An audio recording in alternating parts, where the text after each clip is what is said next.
నమస్తే. పల్లెతల్లి టీవీకి స్వాగతం. నా పేరు బిందుప్రియ. పల్లెలు మన దేశానికి పట్టుకొమ్మలు లాంటివని పెద్దలు అంటారు. పల్లె మనకు జన్మనిచ్చింది. అమ్మా నాన్నల ఆత్మీయత అనురాగాలను పంచింది. మంచి గురువులనిచ్చింది. మరియు చదువుతో పాటు సంస్కారాన్ని అందించింది. ఈరోజు మనం ఇబ్రహీంపట్నంలోని అభయ ఆనంద నిలయంలో ఉన్నాము. సేవే పరమో ధర్మం అనే భావనతో అభాగ్యులకు అభయాన్నిచ్చి, అనాథలకు ఆశ్రయాన్నిచ్చి, విద్యార్థులకు విద్యనిచ్చి, యువతకు మరియు మహిళలకు స్వయం ఉపాధి అవకాశాలను కల్పిస్తూ దేశవ్యాప్తంగా సేవా కార్యక్రమాలు నిర్వహిస్తున్న అభయ ఫౌండేషన్ వ్యవస్థాపకులు సిఎస్ బాలచంద్ర స్వామి గారు ఈరోజు మనతో ఉన్నారు. నమస్తే సార్. నమస్కారం తల్లి. ఎలా ఉన్నారు? Super, fantastic, fantabulous. Nice to meet you sir. చాలా సంతోషం సార్. నేను పల్లెతల్లి టీవీ నుండి వచ్చాను సార్. నేను ఇక్కడికి అభయ ఆనంద నిలయంకి వచ్చి దాదాపు 2.5 hours దాకా అవుతుంది. అయితే ఇక్కడున్న సహజ సిద్ధమైన ప్రకృతి, గాలి ఎంతో ఆనందంగా ప్రశాంతంగా అనిపిస్తుంది సార్. అసలు ఈ అభయ ఆనంద నిలయం స్టార్ట్ చేసే ఆలోచన మీకు ఎలా వచ్చింది? ప్రతి ఆలోచన మనకే రానవసరం లేదు. మంచి ఆలోచన ఎవరికి వచ్చినా అది ఆమోదయోగ్యమే, ఆచరణయోగ్యమే అని నమ్ముతా నేను. మేము చదివిస్తున్న కొన్ని వందల వేల మంది పిల్లల్లో మొదటి graduate, engineering graduate Bhuvanagiri Sushma అని ఇంజనీరింగ్ చదువు కోసం సహాయం కోసం వచ్చింది.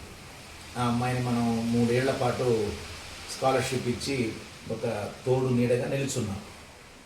She got placed with Infosys when she was in 4th year of engineering. మీకు అక్కడ ఫోటో మీకు కనిపిస్తుంది, ఫస్ట్ ఫోటో సుష్మా.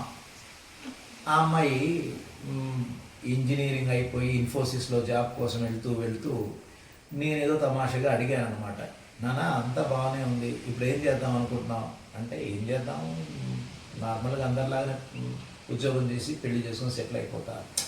నువ్వు ఉద్యోగం చేసి పెళ్లి చేసుకొని సెటిల్ అయ్యడానికి అభయ సంస్థ నీకు 3 ఏళ్ళు నిలబడాలా మీతో? ఇంతేనా? దీనికోసం మేము చెయ్యాలి? చాలా ఉంది చెయ్యాలని సేవ. ఏం చేయాలనుకుంటున్నావు? నేను అనాథాశ్రమం తయారు చేయాలనుకుంటున్నాను, నా కళ అది చిన్నప్పటి నుంచి అని చెప్పింది. అలా ఆనందమైంది నాకు. మంచిదే, మరి ఎందుకు చెప్పలేదు ఇన్నాళ్ళు అంటే, అవుతుందా, అన్నీ అనుకున్నవన్నీ అవుతాయా అని నేను అనుకున్నాను. మంచిది, రేపు ఈవినింగ్ నువ్వు వెళ్ళాల్సింది కదా ఇన్ఫోసిస్ మైసూర్ క్యాంపస్కి. రేపు ఈవినింగ్ లోపల నువ్వు చెప్పింది సత్యమైతే, నీ మనసులో ఇది నిజంగా ఒక సంకల్పం అయితే, ఒక డాక్యుమెంట్, ప్రాజెక్ట్ రిపోర్ట్ తయారు చేసి నాకు పంపించి, అప్పుడు నమ్ముతా నిన్ను అని చెప్పాను.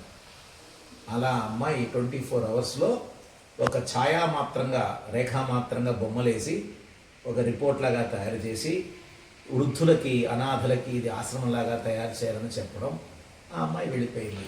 ఇది జరిగిన కరెక్ట్గా 1.5 yearకి అభయ ఆనంద నిలయాన్ని ప్రారంభం చేశాం. భూమి దానంతకు అదే వచ్చింది, 2.5 కోట్లు దానంతకు అదే వచ్చాయి. అభయ ఆనందలను పేరు పెట్టాము. ఇప్పటిదాకా గత 13-14 ఏళ్ళుగా, 2012 నుంచి 2026 అంటే 14 ఏళ్ళుగా 100 మంది అనాథల్ని మనం చూసుకునే భాగ్యం కలిగింది. ఇది అభయ ఆనంద నిలయం యొక్క నేపథ్యం. మీ చిన్నప్పటి నుండి ఆర్ఎస్ఎస్లో జాయిన్ అవ్వడం కానీ, సత్యసాయి బాబా గారి సిద్ధాంతాలు కానీ, స్వామి వివేకానంద గారి సిద్ధాంతాలు కానీ ఈ అభయ పైన ఎలాంటి ఇన్ఫ్లుయెన్స్ చూపించారు? Whatever Abhaya is doing now is all about the ideology that was inculcated by the life and mission of Swami Vivekananda, Bhagavan Satya Sai Baba and Rashtriya Swayam Sevak Sangh అని చెప్తారు. కారణం ఏంటంటే, అమ్మ కడుపులో నుండి బయటపడిన తక్షణము నాకు ఎన్కౌంటర్ అయినటువంటి మొట్టమొదటి సంస్థ సరస్వతి శిశు మందిరం. ఆ సరస్వతి శిశు మందిరంలో ఆ ఇసుక తెన్నెల మీద గురువుల యొక్క భుజాల మీద ఎక్కి ఆడుతూ పాడుతూ మేము నేర్చుకున్నటువంటి సంస్కారము, భక్తి, విశ్వాసము, ఇవన్నీ కూడా అద్భుతమైన ప్రేరణ కలిగించాయి. స్కూల్ అయిన వెంటనే అదే మైదానంలో రాష్ట్రీయ స్వయం సేవక్ సంఘ్ శాఖ జరిగేది. పిల్లలందరము 1వ తరగతి పిల్లలమే, 0వ తరగతి పిల్లలమే, అయినా ఆడుతూ పాడుతూ పెద్దవాళ్ళతో పెద్ద వాళ్ళతో మేము ఆడేవాళ్ళం. అంటే ఒక రకమైనటువంటి అద్భుతమైనటువంటి ఒక నేపథ్యం అక్కడ ఏర్పడింది. దేశం అంటే మట్టి కాదోయ్, దేశం అంటే మనుషులోయ్ అన్నటువంటి ఆలోచన దృక్పథము.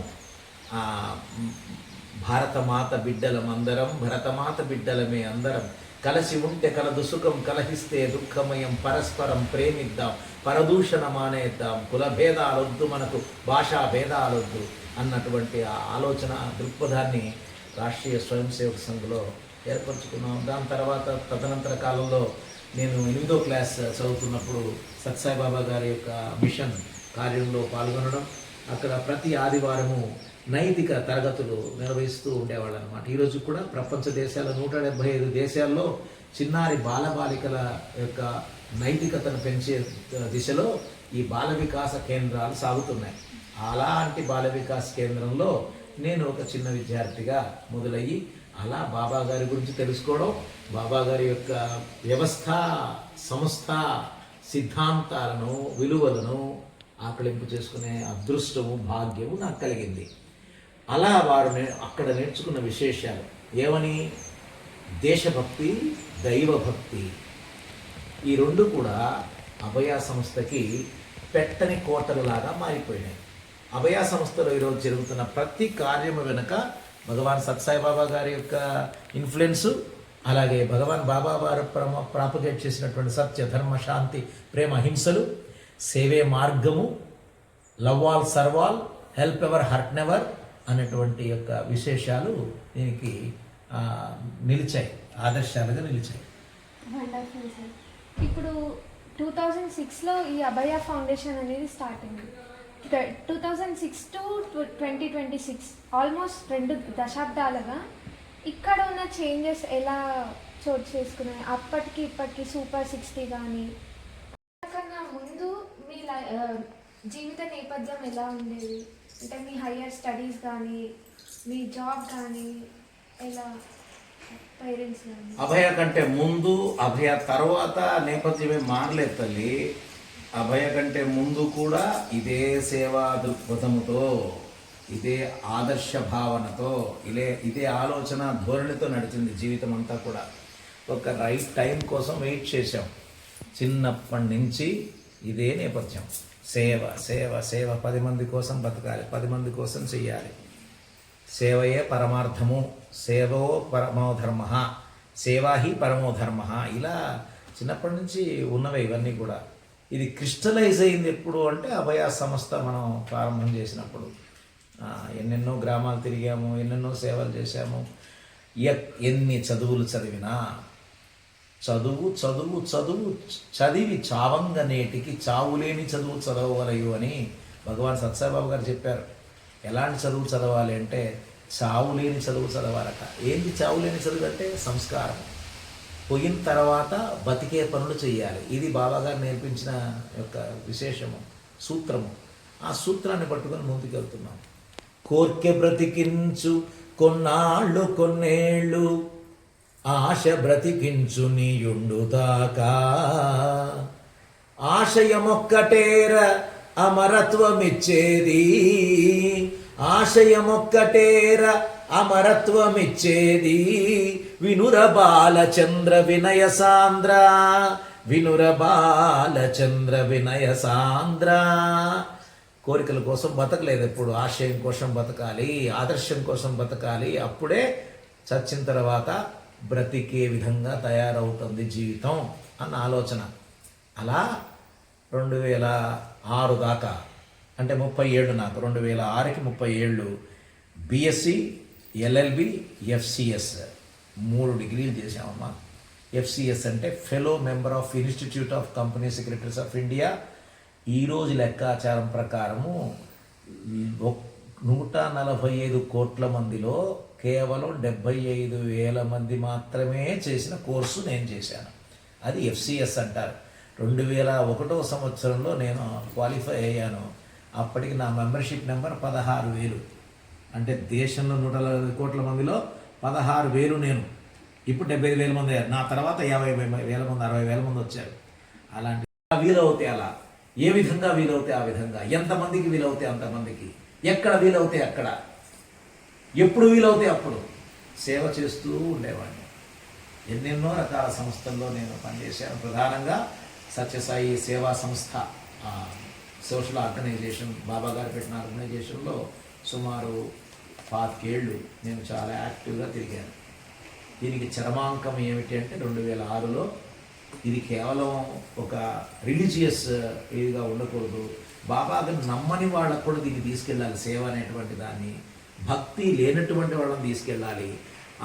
ఆస్తికులైన నాస్తికులైన, నాస్తిక ఆస్తికులైన, ఆస్తిక నాస్తికులైన మనుషులైన వాళ్ళకి సేవ దగ్గరికి వెళ్ళాలి, అవసరంలో ఉన్న వాళ్ళకి అని ఇది అభయ ఫౌండేషన్ అని ప్రారంభం చేసి సేవని ఇంకా ద్విగుణీకృత ఉత్సాహంతో ముందుకు తీసుకెళ్ళడం మొదలుపెట్టాం. అసలు సూపర్ 60 అంటే ఏంటి? అభయ సంస్థలో చాలా రకాల కార్యక్రమాలు చేస్తున్నాం. అందులో భాగంగా 4 ఈల మీద వర్క్ చేస్తున్నాం గత 4-5 ఏళ్ల నుండి. ఈ 4 ఈల యొక్క పరమార్థం ఏమిటంటే ఎడ్యుకేషన్ ఉంటే సరిపోదు, ఎంపవర్మెంట్ ఉండాలి. కేవలం ఎంపవర్మెంట్ ఉంటే సరిపోదు, వాడికి పర్యావరణం మీద, ఎన్విరాన్మెంట్ మీద బాధ్యత ఉండాలి.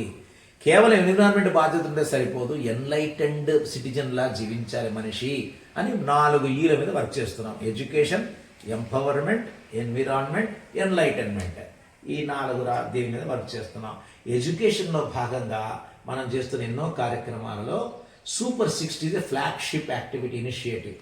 ఏమిటి అంటే ఇది 10వ తరగతి ప్రభుత్వ పాఠశాలల్లో చదివిన పిల్లలకి రేపు పొద్దున వాళ్ళు ఏం చేయాలన్నా సరే, ఎక్కడ అప్లై చేయాలి, ఎలాంటి కోర్సులు ఉన్నాయి, కేవలం చైతన్య, నారాయణ ఇలాంటి కార్పొరేట్ స్కూల్సేనా, ఇంకా వేరేటివి లేవా అంటే వాళ్ళ యొక్క అడ్వర్టైజ్మెంట్ ముందర ఇది మిగతా ఏం కనపడడం లేదు పిల్లలకి. సో పిల్లలకి ఏ విధంగా ఈ యొక్క ప్రభుత్వ కళాశాలలు, పాఠశాలలు మనం పరిచయం చేయాలనే ఆలోచనతో ఉచితంగా గురుకుల పద్ధతిలో వసతి భోజనం కల్పించి ఒక 40 రోజుల పాటు మనం శిక్షణ ఇచ్చడం మొదలుపెట్టాం. 2020లో కరోనా సమయంలో చేద్దామనుకుంటే కరోనా వచ్చింది. కరోనా వస్తే ఆన్లైన్లో చేశాం. మొట్టమొదటిసారి ఆన్లైన్లో పిల్లలకి ఫోన్ ద్వారా చేసామన్నమాట ఈ కోచింగ్. అలా మొదలైన ఈ కోచింగ్ సూపర్ 60 అని పేరు పెట్టాం. సూపర్ 60 ఎందుకు పేరు పెట్టామంటే సూపర్ 30 ఆనంద్ కుమార్ అని బీహార్లో ఐఐటికి ప్రిపేర్ చేసినటువంటి ఒక వ్యక్తి కథ మీకు తెలిసి ఉంటుంది. హృతిక్ రోషన్ మూవీ వచ్చింది సూపర్ 30 అని. ఆ యొక్క ఆనంద్ కుమార్ని నేపథ్యంగా తీసుకుని మనం ఐఐటి అవసరం లేదు, అట్లీస్ట్ పిల్లల్ని పాలిటెక్నిక్, ఏపీఆర్ చేసి ఇట్లాంటి దానికి తీసుకెళ్దాం అంటే దీంతో 10వ తరగతి పిల్లల్ని ఫోకస్ చేశాం. నోటిఫికేషన్ ఇస్తే 6,000 మంది రిజిస్టర్ అయ్యారు 2020-21లో. దాని నుంచి 60 మందిని తీసాం. 30 మంది అమ్మాయిలు, 30 మంది అబ్బాయిలు. దానికి సూపర్ 60 అని పేరు పెట్టాం. వాళ్ళకు ఉచితంగా కార్యక్రమం నిర్వహించాం. అది 95% సక్సెస్ అయింది. ఒక్కొక్కరికి 2 కాలేజీల్లో సీట్లు వచ్చాయి.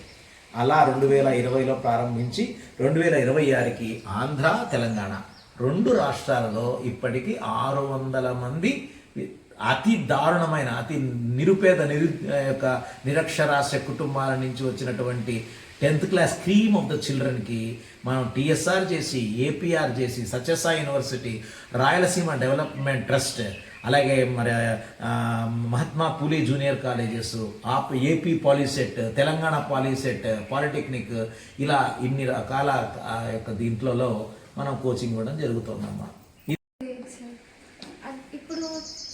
ఇప్పుడు గ్రామీణ రూరల్ ఏరియాస్లో చాలా మంది టాలెంటెడ్ పిల్లలు ఉంటారు. కాకపోతే వాళ్ళకి ఇలాంటి ఫౌండేషన్స్కి ఎలా అప్రోచ్ కావాలనేది తెలియదు. ప్రతి సంవత్సరము జనవరిలో నోటిఫికేషన్ ఇస్తాం. అది సామాజిక మాధ్యమాల ద్వారా అందరికీ అందజేస్తాం. భగవంతుడి దయ వల్ల మనకు ఒక 200-300 మంది గవర్నమెంట్ టీచర్స్, ప్రైవేట్ టీచర్స్ ఉన్నారన్నమాట. ఈ 100 మంది టీచర్స్ ద్వారా వాళ్ళ స్కూల్స్కి వెళ్ళే ప్రయత్నం చేస్తాం. పెద్ద పెద్ద పోస్టర్స్, గోడ పత్రికలు రిలీజ్ చేస్తాం. సామాజిక మాధ్యమాలు, ఫేస్బుక్, వాట్సాప్ ద్వారా ఇది తీసుకెళ్తాం అనమాట. పేపర్లలో కూడా కొన్ని చోట్ల పేపర్లో ప్రకటన ఇస్తారు ఇట్లా చేస్తున్నామని. అలా అతి అతి రిమోట్ కుగ్రామాలలో ఉన్న పిల్లలు కూడా దీంట్లో జాయిన్ అయ్యే అవకాశం ఉంది. సార్ ఇప్పుడు ఇక్కడ స్కిల్ డెవలప్మెంట్ ప్రోగ్రామ్ నడుస్తుంది కదా, ఇప్పుడు అక్కడ వచ్చే ఇంట్రెస్ట్ చూపే యువకులు మరియు మహిళలు ఇట్లా బ్యూటీషియన్ కోర్సులు కానీ టైలరింగ్ డ్రైవింగ్ కోర్సులు కానీ ఎలిజిబిలిటీ కానీ ఏమైనా అంటే వాళ్ళు ఇక్కడికి ఎట్లా అప్రోచ్ అవుతారు? ఇది కూడా అంతేనమ్మా. ఇప్పుడు ఫర్ ఎగ్జాంపుల్ సామాజిక మాధ్యమాలే మెయిన్ బేసిస్ అన్నమాట. దీని ద్వారా మనం గ్రామాల్లో ఈ కార్యక్రమం తీసుకెళ్తాం.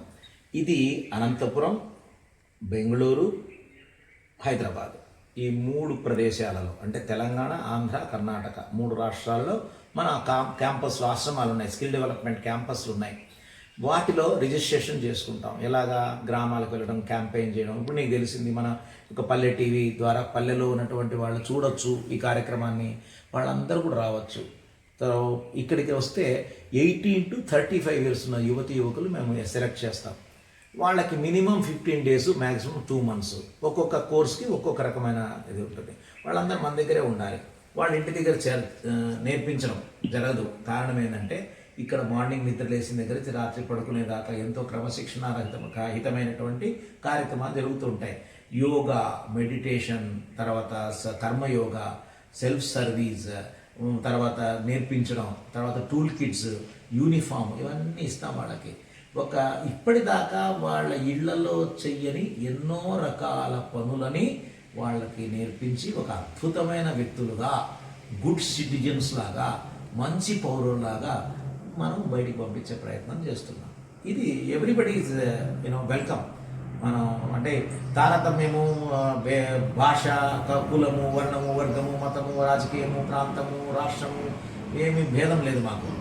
మనిషి అన్నవాడ ఉంటే, నేర్చుకోవాలనే కసి ఉంటే, బాగుపడాలనే ఆలోచన ఉంటే they are most welcome to joiners for this skill development courses. ఇప్పటిదాకా ఎంత లేదన్నా 18,000 మంది నుండి 20,000 మందికి ఇలాంటి ఉపాధి శిక్షణ కార్యక్రమాలు చేశాం. ఒక్కొక్కడి మీద 10 నుంచి 15,000 రూపాయలు ఖర్చు అవుతుంది. 15 into 20,000 అంటే ఎంత అయిందమ్మా? ఎన్నో కోట్లు, 30-40 కోట్లు ఖర్చు పెట్టాం క్యాష్ అండ్ కైండ్ రూపంలో. ఇది నిజంగా లెక్కాచారం వేస్తే ఇప్పటిదాకా 20,000 మంది మీద ఆర్థిక స్వావలంబనం సుమారు 300 కోట్లు అయి ఉంటుంది. అంటే వాళ్ళు సంపాదించడం మొదలుపెట్టి ఉంటారు కదా. ఒక్కొక్కడు 10-15,000 సంపాదించిన, 8,000 సంపాదించిన 20,000 మంది ఇంటూ 8,000 అంటే ఎంత అయిందమ్మా? నెలకి 16 కోట్లు, సంథింగ్ లైక్ దట్. 20,000 ఇంటూ 8,000 అంటే నెలకి 16 కోట్లు. సంవత్సరానికి ఎంత? 150 కోట్లు. మరి 10 ఏళ్ళకి ఎంత అయింది? సో ఇలా ఎన్నో కోట్ల రూపాయల ఆర్థిక స్వావలంబనం చేయగలిగిన అదృష్టం మాకు కలిగింది. ఓవరాల్ ఇండియాలో we can see sir, mostly in south India ఇప్పుడు వీళ్ళని యువకులను కానీ మహిళలను కానీ ఇక్కడికి తీసుకొచ్చి వాళ్ళకి ట్రైనింగ్ ఇవ్వడంలో ఎలాంటి ప్రాబ్లమ్స్ ఫేస్ చేశారు ఈ 20 yearsలో? సో మెనీ ప్రాబ్లమ్స్ అమ్మా. ఈ దేశంలో డెవలప్డ్ కంట్రీ అని మన చిన్నప్పటి నుంచి మేము వింటున్నాం. నువ్వు నీలాంటి పిల్లలు కూడా అండర్ డెవలప్డ్ కంట్రీనే అంటున్నాం. డెవలపింగ్ కంట్రీనే అంటున్నాం కానీ డెవలప్డ్ కంట్రీ అని అనట్లే. We don't know when will be developed country. అవునా? ఏమిటి కారణం అని ఒకసారి ఆలోచిస్తే బాధ్యత రాహిత్యము, యువకులు ఉన్న బాధ్యత రాహిత్యం. వాడు ఇంట్లో కూర్చోవడానికి రెడీగా ఉన్నాడు కానీ అమ్మా నాన్న సహాయం చేయడానికి రెడీగా లేదు. చదువుకోడు, కూలి పనికి వెళ్ళడు, ఎలాంటి జీవిత నైపుణ్యము ఉండదు. ఇలాంటి వాళ్ళు అసాంఘిక శక్తులుగా మారిపోతున్నారు. వీళ్ళని పటాయించి, వాళ్ళని భంగపోయి, వాళ్ళని ఏమార్చి పరిమార్చి సంస్కరించి వాడికి ఉపాధి శిక్షణ ఇవ్వడం అంటే పెద్ద సమస్యగా మారిపోయింది. సో అలా వచ్చిన వాళ్ళకు ఏదో మంచి మర్యాద నేర్పించి తీసుకెళ్తుంటాం. So campaigning, mobilisation is becoming a very big problem for us. ఇప్పటి వరకు ఎన్ని ప్రభుత్వ పాఠశాలలో మీ సేవా కార్యక్రమాలు నిర్వహించారు? కొన్ని వందలమ్మా. సుమారు గత 2 దశాబ్దాల కాలంలో ఎంత లేదన్నా 450 నుంచి 500 ప్రభుత్వ, ప్రైవేట్, ఎయిడెడ్ పాఠశాలలకి, కళాశాలలకి, కాలేజీలకి మనం సపోర్ట్ చేశాం. నిజానికి మొన్నటికి మొన్న ఆంధ్ర యూనివర్సిటీలో ఫార్మా కాలేజీలో రిఫర్బిష్ చేశాం ₹1,00,00,000 తెలంగాణ స్టేట్ రెసిడెన్షియల్ స్కూల్స్ ఇన్స్టిట్యూషన్స్లో 12 స్కూల్స్లో సుమారు 2.5 కోట్లు ఖర్చు పెట్టాం. ఇప్పుడు ప్రస్తుతం సంస్థాన్ నారాయణపూర్ అనేటువంటి గ్రామంలో Telangana PM Shri model school, government high school, government junior colleges 3 కాలేజీల్లో సుమారు ₹1,00,00,000 ఖర్చు పెట్టే ప్రయత్నం చేస్తున్నాం. అంటే దీనికి అంతా కూడా కారణం అన్నీ ప్రభుత్వమే చేసే అవసరం లేదు. ప్రభుత్వానికి అంత సామర్థ్యం కూడా ఉండకపోవచ్చు. సమాజంలో వనరులకి లోటు లేదు. వనరులు ఉన్నటువంటి సంస్థలు, వనరులు ఇచ్చేటువంటి వ్యాపార సంస్థలు ఉన్నప్పుడు మనం ఎందుకు చేయకూడదు అన్నటువంటి ఆలోచనతో కార్పొరేట్ సోషల్ రెస్పాన్సిబిలిటీ కింద 2% లాభం తీసుకుని కంపెనీ వాళ్ళు ఎంతోమంది డబ్బులు ఇస్తే ఆ డబ్బులను తీసుకొని ఈ యొక్క బడులలో పాఠశాలల్లో పనిచేస్తూ ఉన్నాం. సో ఫైనలీ మానవ సేవే మాధవ సేవ అని భావిస్తున్నారు సార్. అయితే ఇంతకుముందు ఇండియా డెవలప్మెంట్ గురించి కొన్ని విషయాలు చెప్పారు కదా, మరి ఇప్పుడు మన దేశాభివృద్ధికై ఎలాంటి విద్యను ఇంట్రడ్యూస్ చేస్తే ఇంకా మన యొక్క రెస్పాన్సిబిలిటీని మనం కంప్లీట్ చేసినట్టు? ఈ విద్య అనేటువంటిది ఒకసారి మనం ఆలోచిస్తే విద్ అను పదమునకు యా అను ప్రత్యయం చేర్చిన ఏర్పడినది విద్య అనే పదం. విద్ అనగా అజ్ఞానము, యా అనగా తొలగించినది. అజ్ఞానమును తొలగించినది విద్య అని చెప్పారు. మరి అలాంటి విద్య నడిపిస్తున్నారా ఈరోజు? విద్య కనిపిస్తోందా? నిజంగా విద్య అజ్ఞానాన్ని తొలగిస్తే 10th క్లాస్ పిల్లలు ఫ్యాన్ ఇరగొడుతున్నారే, లైట్లు పగలగొడుతున్నారే, తలుపులు విరగొడుతున్నారే. మరి విద్య విలువలను ఎక్కడ నేర్పించింది? అజ్ఞానం ఎక్కడ తెంపిస్తుంది? సో భారతదేశం బాగుపడాలంటే, ఈ దేశంలో అభ్యున్నతి సాధించాలంటే, పురోగతి సంభవించాలంటే, పురోభివృద్ధి ప్రకటింపచేయాలంటే ఈ భారతదేశంలో చిన్ననాటి నుంచే విద్యా విధానంలో సంస్కారం నేర్పించడం మొదలు పెట్టాలి. ఇప్పుడు సంస్కారం నేర్పిస్తున్నారో లేదో నాకైతే కనపడలేదు. కారణం జరుగుతున్న విశేషాలే. సో చిన్నప్పటి నుంచి విలువలు, సంస్కారము, పరహితము, సేవ, సంస్కృతి, సాంప్రదాయము, పరోపకార పారాయణత్వము, పెద్దల పట్ల మర్యాద, దేశభక్తి, ఇలా ఇవన్నీ కూడా నేర్పించే అవసరం ఉంది కదా. మరి అది జరిగితే ఈ దేశం ఇంకా అద్భుతంగా మారిపోతుంది. నేను మాత బిడ్డలం అందరం, భరతమాత బిడ్డలమే అందరం, కలసి ఉంటే కలదు సుఖం, కలహిస్తే దుఃఖమయం, పరస్పరం ప్రేమిద్దాం, పరదూషణ మానేద్దాం, కుల భేదాలొద్దు మనకు, భాషా భేదాలొద్దు, అంటరానితనమొద్దు, అందరం ఒకటిగా ఉందాం, భరతమాత బిడ్డలం అందరం, భరతమాత బిడ్డలమే అందరం. దేశమంటే మట్టి కాదు, దేశమంటే మనుషులోయ్, దేశాన్ని ప్రేమిద్దాం, త్యాగాన్ని చూపిద్దాం, పవిత్రముగా జీవించి పావన చరితను పొంది స్వార్థమును విడనాడి దేశ సేవ చేద్దాము, భరతమాత బిడ్డలం అందరం, భరతమాత బిడ్డలమే అందరం. మన శక్తిని మనము తెలిసి యువశక్తిని చాటుదాం, దేశాల్లోన ప్రగతినెంతో చాటుదాం, సేవలెన్నైనా అవి కష్ట సాధ్యములైనా ఒకరినొకరు చేరి మనము విజయము సాధించుదాం, విజయము సాధించుదాం, విజయము సాధించుదాం. ఇందులో ప్రతి మాట ఈ యొక్క విద్యా విధానంలో కావలసిన మార్పులు, చేర్పులు, తీర్పుల గురించి చెప్తుంది తల్లి. ఒక్కొక్క లైన్ చూడండి. భరతమాత బిడ్డలం అంటున్నాం, మనం అలా జీవిస్తున్నామా?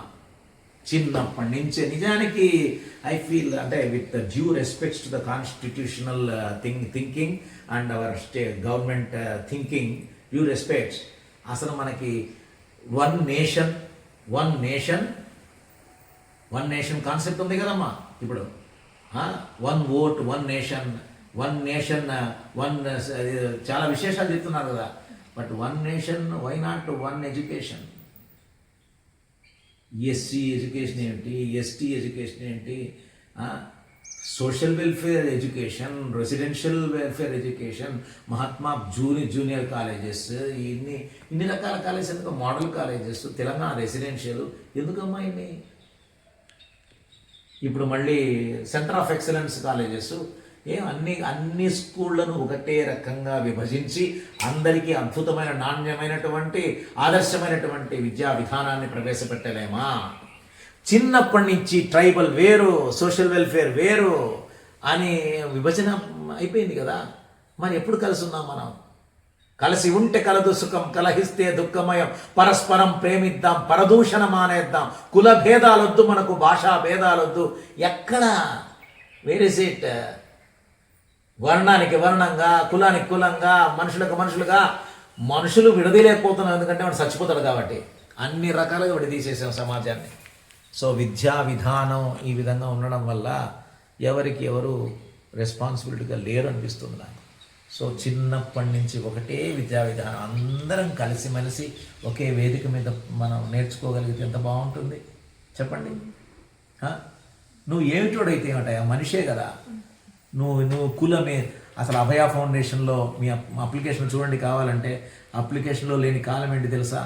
నీ మతం ఏది, నీ కులం ఏది మనం అడగం. We don't care, we care. నువ్వు మనిషి అయితే చాలరా, నేర్చుకునే సత్తా ఉంటే చాలరా, రా మేము తీసుకుంటాం మిమ్మల్ని. అలా చేస్తున్నాం తల్లి. 11 o'clock నుండి ఇప్పుడు కరెక్ట్ 2:30 అవుతుంది. ఎగ్జాక్ట్ 3.5 hours నుండి మీరు మాట్లాడుతూనే ఉన్నారు. సమాధానం multi tasking you are doing sir. Actually what is energy? What is the secret of your energy? Energy కాదమ్మా, భయము. మన సంస్థ పేరు అభయము, నాకు భయం. ఏమిటి భయం? ఈరోజే లాస్ట్ రోజు. Today is my last day. అంటే నేను ఏమైనా పోస్ట్పోన్ చేయొచ్చా? తర్వాత చూద్దాంలే అనుకోవచ్చా? So every day is the last day for me. In the morning I wake up, అరే today is going to be my last day. I should do 100%. I should spend my time in full. I should walk the talk. I should live life in full. ఒక్క క్షణం కూడా మనం waste చేయకూడదు. ఎందుకు? ఈరోజు last day. 9 గంటలకు చచ్చిపోతానేమో. 9 గంటలకు నేను చచ్చిపోతానంటే టైం వేస్ట్ చేస్తాడు ఎవడన్నా? సెటిల్మెంట్ చేయడా? అకౌంట్స్ అన్ని సెటిల్ చేసి పెళ్ళాం పిల్లలతో మాట్లాడి అప్పులు లిస్టు రాసి, రే నేను పోతే చూడండి రా బాబు, మనకు వీడు అప్పులు ఇవ్వాలి, నేను డబ్బులు ఇవ్వాల్సింది వీళ్ళకి, వాడు నాకు కోపం వచ్చింది, వాడు క్షమాపణ చెప్పండి రా, మొత్తం సెట్ చేస్తారు కదా. మొత్తం లాస్ట్ రోజు అయితే చేయడా? నీకు లాస్ట్ రోజు ఈరోజు అంటే పడుకుంటావా? పడుకో. నిద్ర వస్తుందా? నీకు లాస్ట్ రోజు అని ఎవరన్నా కాదు అని ఎవరన్నా చెప్పారా? నీవు 100 ఏళ్ళు బతుకుతావు అని ఎవరన్నా చెప్పారా? కానీ నువ్వు ఎలా బతికేస్తున్నావు? అందరూ అలాగే బతికేస్తున్నారు. మనకు ఉంది, చాలా ఉందిలే. నాకైతే అట్లా లేదు. ఈరోజే పోతా నేను. Every day is the last day for me. అది భయము. రేపు బతికానా, tomorrow is the fresh day. మళ్ళీ fresh day. Will start with the last day. Tomorrow మళ్ళీ last day. Today is the last day, tomorrow is the fresh day. ఇది నా భయం. ఏ రోజుకి ఆ రోజు సెటిల్మెంట్ ఉండాలి లైఫ్లో. Fantastic ideology. ఇప్పుడు స్వామి వివేకానంద గారు చెప్పినట్టు ఈ ప్రపంచంలోకెల్లా హైయెస్ట్ యూత్ సిటిజన్ అనేది ఇండియాలోనే ఉన్నారు. కానీ ఆయన ఊహించిన యూత్ ఎలా ఉంటారో ఇది కంప్లీట్గా ఆపోజిట్గా ఈ రోజు చూస్తున్నాము. చిన్న విషయాలకి అమ్మ ఏదో అన్నదని, నాన్న ఏదో అన్నదని, ఎగ్జామ్స్ ఫెయిల్ అయినామని, ప్రతిదానికి ఒకటే సొల్యూషన్ అని భావిస్తున్నారు, అదే సూసైడ్. దానిపైన అంటే అట్లాంటి వాళ్ళకి అభయం ఏంటి? నిజానికి వివేకానంద కలలుగన్నటువంటి భారతం ఇప్పటికీ ఆవిష్కరించబడలేదు తల్లి. ఆయన నాకు 100 మంది ముక్కు నరాలు వజ్ర సంకల్పం ఉన్నటువంటి 100 మంది యువకులు దొరికితే భారతదేశాన్ని పునర్నిర్మాణం చేస్తాను, పూర్వ వైభవాన్ని తీసుకొస్తానని చెప్పారట 100 ఏళ్ల క్రితం. అవునా? Can you imagine why he said in that way? he felt that at that time only still development should be required. ఆయనకి అప్పుడు కూడా దొరకలే. నాకు 100 మంది కావాలని అడుక్కున్నాడండి. 100 మంది దొరికింటే ఈ దేశం ఎప్పుడో బాగుపడేది. సో ఈరోజు కూడా అది అట్లనే నిజమే నిలిచింది. కారణం అలాంటి ఉక్కు నరాలు, వజ్ర సంకల్పములు, సింహ సదృశమైనటువంటి ఉన్న అద్భుతమైన ధీరులు ఈ దేశంలో కరువై ఉన్నారమ్మా. సో ఆ దుర్బలులుగా నిర్బలులుగా మారిపోతున్నారు. గరికపోచెరాదే గణనాథు సేవకు అంతకంటే నికృష్టులైరు జనులు నేడు. అంబా అంబా అంటూ వేగదూడ అరువగలేదే అంతకంటే తక్కువైరు జనులు నేడు. కావు కావుమంటూ కాకి అరుచగలేదే అంతకంటే నీచులైరి జనులు నేడు. రామరామ అంటూ చిలుక రమించగలేదే అంతకంటే తక్కువైరు జనులు నేడు. పక్షుల కంటెను మనుషుల కంటెను మృగములే నయమేమో ఇంతకంటెను వేరెద్ది ఎరుకపడుతూ సాధు సద్గుణ గమ్యులవు సభ్యులారా అన్నారు సత్సాయిబాబా.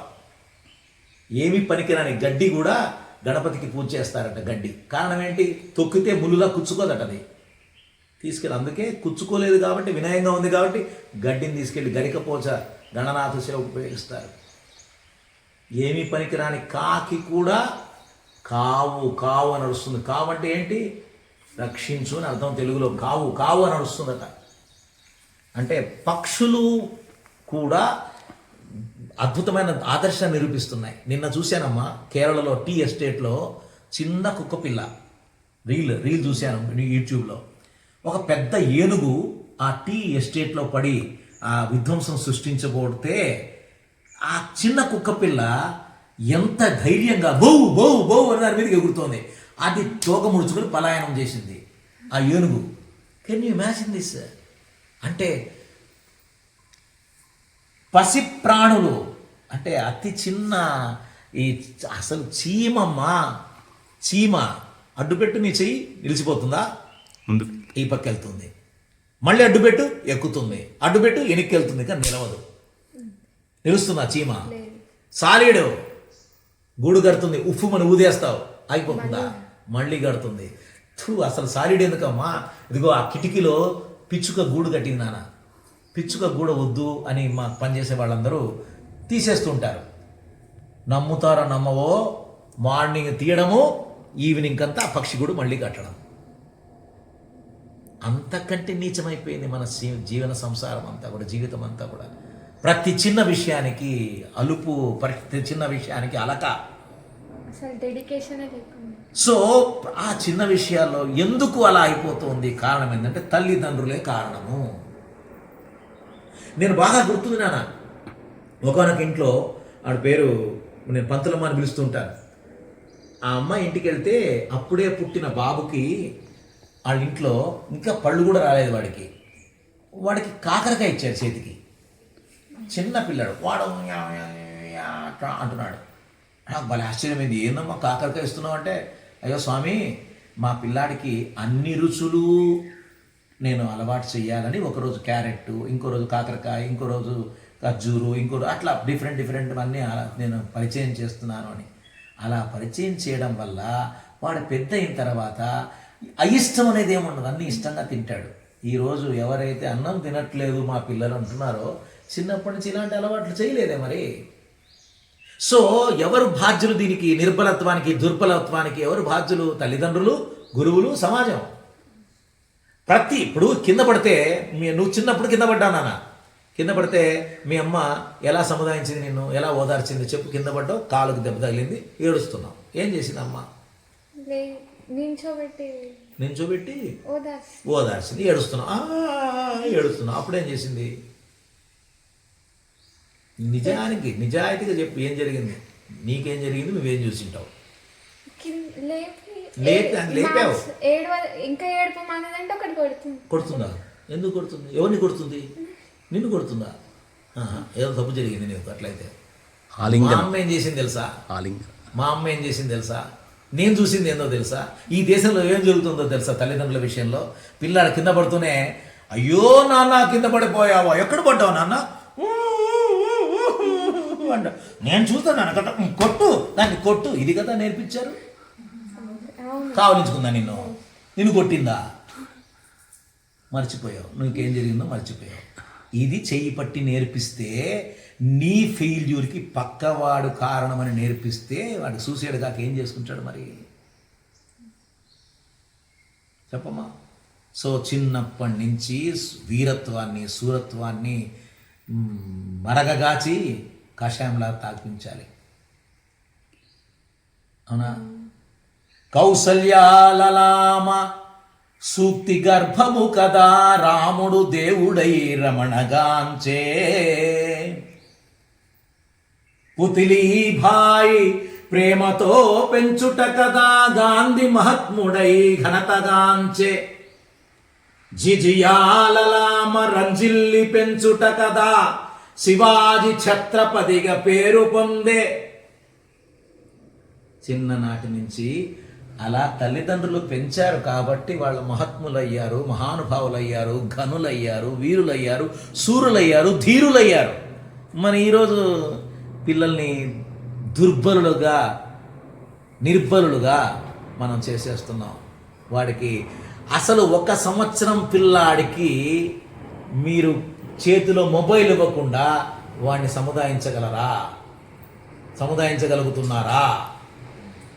వాడు అమ్మను మర్చిపోయాడు రా నాన్న. టీవీ బొమ్మలే గుర్తుంటాయి వాడికి. అమ్మో అమ్మో అంటాడు, ఈడ అమ్మో అంటాడు. అమ్మను కూడా ఆవులాగా చూస్తాడు కానీ అమ్మలాగా చూడే. పరిచయం కావాలంటే అమ్మ కూడా అమ్మా అంటే తప్ప అమ్మను గుర్తురాడు వాడు. మరి ఎట్లా? వీడికి అద్భుతమైన కథలు చెప్పింది ఎవడు? శివాజీ గురించి చెప్పింది ఎవరు? రాణా ప్రతాప్ గురించి చెప్పింది ఎవరు? ఝాన్సీ లక్ష్మీబాయి గురించి చెప్పింది ఎవరు? సరోజిని నాయుడు గురించి చెప్పింది ఎవరు? దుర్గాబాయి దేశ్ముఖ్ గురించి చెప్పింది ఎవరు? డొక్కా సీతమ్మ గురించి చెప్పింది ఎవరు? లాలా లజపతి రాయ్ గురించి చెప్పింది ఎవరు? గాంధీ మహాత్ముడి గురించి చెప్పింది ఎవరు? అసలు మన దేశంలో ఉన్నటువంటి అద్భుతమైన శక్తులు, యుక్తులు ఇంతమంది ఉంటే తల్లిదండ్రులు వాళ్ళని దుర్బలులుగా, నిర్బలులుగా ప్రయత్నం చేస్తున్నారు. మరి ఎట్లా నాశనం కారా మరి పిల్లలు? ఇది పిల్లల యొక్క ఇదే కాదమ్మా. తల్లిదండ్రులు తప్పు ఉంది, గురువుల తప్పు ఉంది, పిల్లల తప్పు కూడా ఉంది. పిల్లలు కూడా ఇంతకుముందు ఇంట్లో చిన్నప్పుడు బాగా గుర్తుంది. మా అమ్మమ్మ వస్తున్నా, నాన్నమ్మ వచ్చినా అమ్మమ్మ కథ చెప్పమ్మా, అమ్మమ్మ కథ చెప్పమ్మమ్మ అని పడుకునేటప్పుడు అమ్మమ్మ దగ్గరికి వెళ్ళి పడుకునేవాళ్ళం. అమ్మమ్మ చిన్న చిన్న కథలు, భగవద్గీత, బాలభారతం, రామాయణము, భాగవతము చెప్తూ మమ్మల్ని నిద్రపుచ్చేది. మరి ఇక్కడ తల్లులకు తెలియదు, పిల్లలకు తెలియదు. మనం ఎప్పుడో చూసానమ్మా, అరే శివధనుస్సు ఎవరు విడిచారా అని సూర్యుడు ఇన్స్పెక్టర్ అడిగాడంట స్కూల్కి వచ్చి. ఆ పిల్లగాడు అమ్మా నేను విడచలేదు స్వామి, అమ్మ సాక్షా నేను విడచలేదు సార్ అన్నమాట. అరే దుర్మార్గుడు ఎంత పని చేశారా అని టీచర్ని అడిగాట. రే టీచర్ ఇక్కడ ఏంట్రా వీడు శివధనుస్సు ఎవరు విడిచాడు? ఏరా ఎందుకు ఇచ్చారో శివధనుస్సు? సార్ పాపం సార్ ఇచ్చిపెట్టాను సార్, తప్పైంది సార్, ఈసారి నుంచి బాగా చూసుకున్నా సార్. అరే వాడికి మెంటల్ అయిపోయింది. హెడ్ మాస్టర్ని పిలిచాడు. అరే శివధనుస్సు ఎవరు ఇచ్చారంటే ఏంట్రా ఈ గొడవ అంతా ఏంట్రా అంటే, ఓ అమ్మ ఏంటి సార్ ఇంత పని అయిపోయింది, శివధనుస్సు ఇచ్చారు. ఎవర్రా? సార్ మీరు పక్కకి రండి సార్, ఒక మాట నేను మాట్లాడతాను సార్, మీరు రండి సార్, కూర్చోండి సార్, లస్సీ తీసుకోండి సార్. సార్ ఏంటి సార్ ఎంత ఖర్చు అయిందో చెప్పండి సార్, కావాలని నేను ఇచ్చేది సార్. వాడికి పిచ్చి పట్టి బట్టలు దింపుకొని పోయినాడంట. ఇది సినిమాలో స్టోరీ, ఇది నిజంగానే జరిగింది, ఇప్పుడు జరుగుతుంది కూడా ఉంది కదా. మరి పరిచయం ఎక్కడమ్మా? సమాజంలో పిల్లలని వీరులుగా తీర్చిదిద్దే సంప్రదాయము, సంస్కృతి ఎక్కడుందమ్మా? So I request all the parents, all the elders of this country, all the the so-called acharyas, gurus and teachers, masters, preachers, prophetic people, mysterious people, ఎవడైనా సరే పిల్లలకి నేర్పాల్సింది ఇది. కానీ అంతా వ్యాపారం అయిపోయింది, అంతా స్వార్థం అయిపోయింది. తల్లిదండ్రులు కూడా పిల్లల్ని ఎందుకు పెంచుతున్నారంటే ఆంధ్రాలో పుట్టిన అమెరికా పిల్లాడు అనిపించుకోవాలని పెంచుతున్నారు తప్ప రేపు పొద్దున వీడు మమ్మల్ని చూసుకుంటాడు అని పెంచట్లే. ఇట్లా ఉంది మరి. So what is the solution for it? We have to start rejuvenating the generation. Gen Z అయిపోయిందట ఇప్పుడు. జెన్ జీ కాదమ్మా కావాల్సింది, మన జీన్స్ని గుర్తుపెట్టుకోవాలి మనం. Reinvent our genes. Okay sir, ఇప్పుడు కరెంట్ ఈ జనరేషన్లో అమ్మాయిలకు భద్రత అనేది లేకుండా పోతుంది. మరి అందుకోసమే ఈ అభయ భవిత అనే పార్ట్ కానీ ఇంట్రడ్యూస్ చేశారు కదా, ఇప్పుడు అది ఎలా వర్క్ చేస్తుంది? అందులో భాగాలు ఏంటి? Your statement is wrong.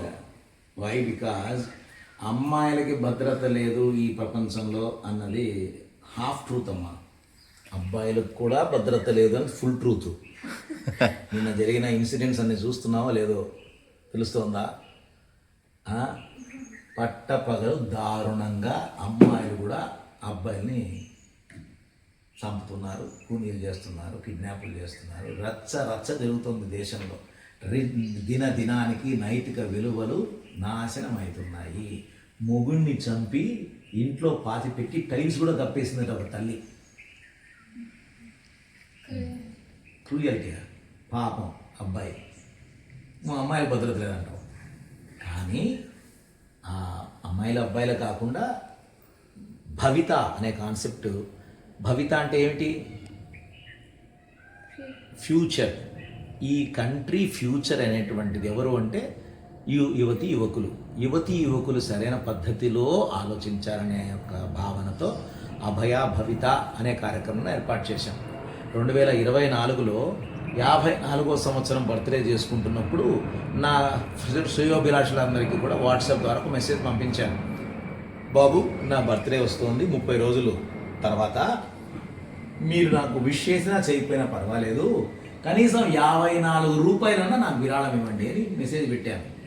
నాకు 30 రోజుల్లో నా మీద దయతో, ప్రేమతో, అనురాగంతో, మర్యాదతో గురువు గారు, స్వామీజీ, మా అన్న, మా అంకులు, మా మామ, తాత అని 8.5 లక్షల రూపాయలు వచ్చింది. ఆ 8.5 లక్షల రూపాయలతో అభయ భవిత కాన్సెప్ట్ క్రియేట్ చేసి, గోడ పత్రికలు తయారు చేసి, ఈ 10 సూత్రాలు తయారు చేసి స్కూళ్ళకి, కాలేజీకి వెళ్ళడం మొదలుపెట్టాను. ఒక 60-70 వేల మందితో మాట్లాడాను 2024లో. దెన్ ఐ రియలైజ్డ్ ఇది ఎట్లా అయిపోతుందంటే రోజు రోజుకి ఒక్కొక్క న్యూస్ ఐటమ్ చూస్తుంటే ఓయమ్మ 3 నెలల పాప నుంచి 90 ఏళ్ల ముసలమ్మ దాకా నిజానికి రక్షణ లేదు. మరి ఏం చేయొచ్చండి? అన్ని వందల మందికి వెళ్దాం, చూద్దాం. మరి నేను ఒక్కటే ఎన్నాళ్ళు చేయాలి అని ఇంకో 50 మందికి ట్రైనింగ్ ఇచ్చాను. ట్రైనింగ్ ఇచ్చి వాళ్ళు ఊరికి ఎందుకు చేస్తారు కాబట్టి ఒక్కొక్క సెషన్ తీసుకుంటే 500 రూపాయలు పే చేయడం మొదలుపెట్టాను. అలా 2024లో నుంచి 26 దాకా 2.5 ఏళ్ళ 200 మందికి ట్రైనింగ్ ఇచ్చాను. 200 మందికి ట్రైనింగ్ ఇచ్చి వాళ్ళ ద్వారా 2,500 కాలేజెస్లు, స్కూళ్ళకి వెళ్ళాం. ఈ పోస్టర్లు, మెటీరియల్స్ అంతా కలిసి 6 భాషల్లో అనువాదం చేశాం. ఇప్పటికి 4 లక్షల మంది పిల్లలతో మాట్లాడాం. పిల్లలు, పెద్దలు, అన్ని జెండర్స్ కూడా, అందరికీ ఇది సంబంధం. సో అలాగా ఈ కార్యక్రమాన్ని ముందుకు తీసుకెళ్తున్నాం. ఇప్పుడు రాష్ట్రానికి ఒక వాలంటీర్ ఎవరైనా వస్తే, రాష్ట్రానికి ఒక వాలంటీర్, లేడీ వాలంటీర్ 18 to 35 వస్తే వాళ్ళని సెలెక్ట్ చేసి వాళ్ళకి ట్రైనింగ్ ఇచ్చి రాష్ట్ర వ్యాప్తంగా పెడల్ ఫర్ ప్రొటెక్షన్ అని వాళ్ళకు ఒక గేర్ సైకిల్ ఒకటి ఇచ్చి దానికి మెటీరియల్ సెలెక్ట్ చేసి దానికి సెట్ చేసి రోజుకి 50 కిలోమీటర్లు తిరగాలి వాళ్ళు.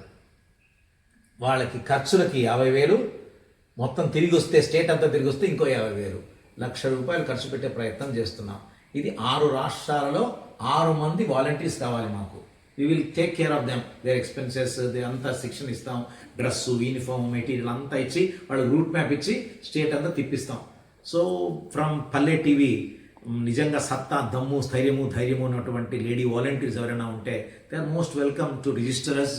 సో మన July 12th and 13th Abhaya CCL empowerment campus అనంతపురంలో మేమంతా వీళ్ళని సెలెక్షన్ చేస్తున్నాం.